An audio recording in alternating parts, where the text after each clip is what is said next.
শীত মানেই মজার মজার পিঠা। আর পিঠা না খেলে আসলে শীত শীত মনে হয় না। কাল বাসায় আসলে ভাপা পিঠা বানানো হয়েছিল।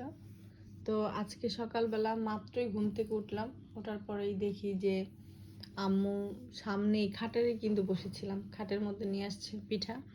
আর ভাপা পিঠাটা না আমার দুধ দিয়ে খেতে অনেক ভালো লাগে, এই যে দেখেন, এই জন্য আবার আম্মু দুধ দিয়ে গেছে এক গ্লাস।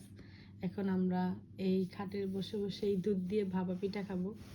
আসলে শীত আসলে কে কিরকম মিষ্টি পিঠা খেতে ভালোবাসেন অবশ্যই আমাকে কমেন্ট করে জানাবেন।